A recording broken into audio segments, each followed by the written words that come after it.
กราบสบายดีทุกคนเนาะมื้อนี้ก็อยู่กับไอเล่ Channel เช่นเคยเนาะซึ่งมื้อนี้ข้อยก็สิมาเทศเนาะทุกคนเนาะมาเทศในรอบแรงเนาะข้อยสิเทศในงบ100เหรียญเนาะทุกคนเนาะ100เหรียญถ้าเฮาตีเป็นเงินกีบน่ะก็ตกอยู่2 ล้านปลายเนาะทุกคนเนาะข้อยจะเทศงบ100เหรียญเนาะทุกคนปั้นไปฮอด160เหรียญเนาะมาเบิ่งว่าข้อยจะสามารถเฮ็ดได้บ่เนาะทุกคนเนาะมาลุ้นนำกันเลยเนาะซึ่งออเดอร์แรกเนาะข้อยก็จะไปอยู่ที่25เหรียญเนาะทุกคนเนาะออเดอร์ที่2ถ้าพลาดข้อยก็จะไป50เลยเนาะ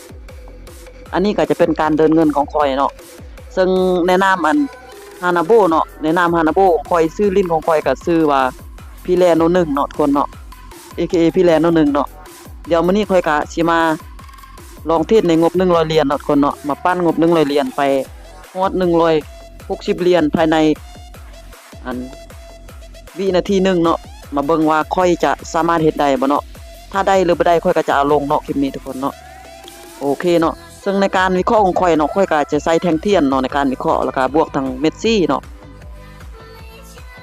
ในการวิเคราะห์ของค่อยเนาะทุกคนเนาะโอเคเนาะทุกคนมาเตรียมเบิ่งออเดอร์แรกเลยเนาะทุกคนเนาะว่ามันจะแหกโค้งหรือว่าจะแหกมานเนาะทุกคนว่าค่อยจะสามารถเฮ็ดกำไรได้บ่หรือว่าจะพลาดไปเนาะทุกคนเนาะโอเคเนาะทุกคนออเดอร์แรกค่อยก็จะตามคายไปเลยเนาะทุกคนเนาะออเดอร์แรกค่อยจะตามคายเลยเนาะทุกคนเนาะมาเบิ่งว่าค่อยจะสามารถชนะตลาดได้บ่เนาะจากงบ100เนาะค่อยจะปั้นไปฮอด160เนาะโอเคเนาะทุกคนเนาะออเดอร์แรกเฮาก็วินไปเนาะมาเบิ่งออเดอร์ต่อไปเลยเนาะออเดอร์แรกเฮาก็วินไปแล้วเนาะออเดอร์ต่อไปเฮาจะไปอยู่ที่23เนาะทุกคน23.75เนาะออเดอร์แรกเฮาก็วินไปแล้วเนาะทุกคนเนาะเฮาจะมาเบิ่งออเดอร์ต่อไปเลยเนาะซึ่งการเทศของข่อยก็คือข่อยจะใส่อินดิเคเตอร์ก็คือข่อยจะเบิ่งอารมณ์แท่งเทียนเนาะทุกคนเนาะมาเบิ่งว่าข่อยจะสามารถเฮ็ดได้บ่เนาะโอเคออเดอร์นี้โอ้ยกดบ่ทันเนาะทุกคนออเดอร์นี้กดบ่ทันเนาะบ่เป็นหยังเนาะมาเบิ่งออเดอร์ต่อไปเลยออเดอร์นี้เฮากดบ่ทันเนาะทุกคนมาเบิ่งออเดอร์ต่อไปแล้วเนาะเหตุผลที่ตามค่ายของแท่งตัวเมื่อกี้เนาะทุกคนก็คือว่ามันเป็นเทรนขาขึ้นอยู่เนาะแต่ว่าเส้น SMA5 เนาะทุกคนกับ SMA10 เนาะ SMA5 มันอยู่ทางลุ่มของเส้น SMA10 เนาะและอีกอย่างเส้น SMA10 กับ SMA5 เนาะมันอยู่แบบระหว่างตรงกันเนาะมันมีโอกาสที่แบบว่าขึ้นไปสูงอยู่เนาะแต่ว่ามันจะผลักดันราคาลงไปเนาะโอเคเนาะออเดอร์ที่2ค่อยก็จะไปอยู่ที่23เนาะทุกคน23.75เนาะมาเบิ่งออเดอร์ที่2เลยเนาะมาเบิ่งออเดอร์ที่2เลยทุกคนว่าค่อยจะสามารถเฮ็ดได้บ่หรือว่าจะรอดไปเนาะ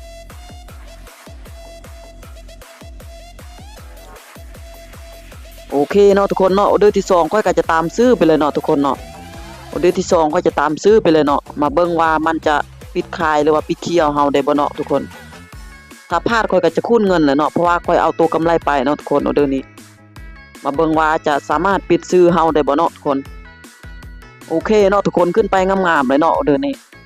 มาเบิ่งว่าเฮาจะสามารถเฮ็ดได้ตามเป้าบ่เนาะทุกคนง่ายๆเนาะในการที่ของคอยเนาะทุกคนเนาะอินดิเคเตอร์คอยเนาะโอเคเนาะตอนนี้เฮาก็บวกมาที่46เหรียญเนาะทุกคนโอเคค่อยก็จะเอากำไรไปแล้วเนาะทุกคนเอา46เลยเนาะไปเนาะค่อยได้ออเดอร์นี้ค่อยก็จะพักเลยเนาะทุกคนเนาะเพราะว่าค่อยกะกำไรก็ได้80เนาะหรือว่า60ขึ้นลงไปเนาะโอเคเนาะทุกคนมาเบิ่งออเดอร์ต่อไปเลยเนาะโอเคทุกคนออเดอร์นี้มั่นใจเว้ยทุกคนเนาะค่อยจะตามคายไปเลยเนาะทุกคนเนาะค่อยจะตามคายไปเลยมาเบิ่งว่ามันสามารถลงไปได้บ่เนาะถ้ามันลงไปบ่ได้ค่อยก็จะคูณเงินเข้าไปเนาะเพราะอันนี้จะเป็นออเดอร์ที่3ของเฮาเนาะ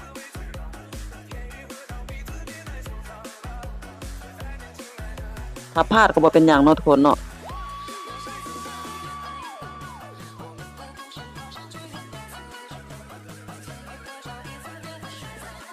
โอเคเนาะทุกคนเนาะลงมางามๆเลยเนาะปิดค่ายเฮาได้เสยเนาะ